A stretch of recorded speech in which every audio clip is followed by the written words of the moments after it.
Change begins in darkness. The world shrinks to the size of a chrysalis, a silent, solitary confinement where the old self dissolves into possibility. It is a surrender to the unknown, a trust in a process unseen. Within this profound stillness, a radical reimagining takes place, a blueprint for wings drawn in the shadows. This is not an ending, but a sacred pause, the necessary dark before the dawn of a new existence. Here, in the quiet crucible of becoming, the future is woven from the threads of the past. The struggle is internal, a silent battle to break free from what was, to embrace what will be. It is the deep, hidden work that precedes all spectacular flight, the universe conspiring in secret to craft a masterpiece. This darkness is not empty. It is full of the raw material of miracles, a womb for the wonder that is to come. Growth feels lonely before it feels beautiful. Isolated within its self-made shell,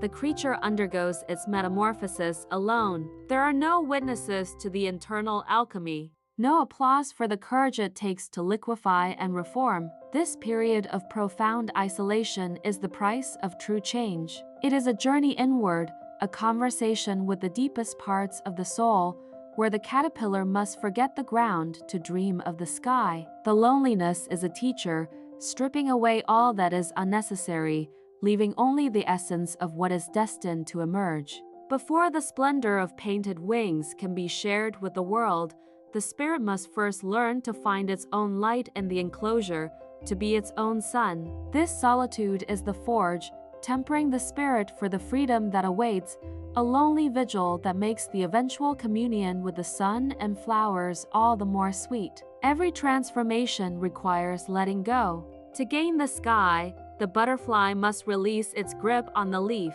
It must abandon the comfort of crawling, the familiar safety of the earthbound world it has always known. This is the ultimate act of faith, to shed the skin of a former life, to trust in the unseen strength of newly formed wings. The past is not a home to be returned to, but a foundation from which to rise. Letting go is not a loss, but an exchange, trading the predictable for the extraordinary, the ground for the boundless air. It is the final, decisive moment when the transformed being chooses flight over familiarity, accepting that its true purpose lies not in clinging to what was, but in soaring toward what can be. The winds of change await, but they can only lift those who are willing to release their hold. Follow for more inspiring content.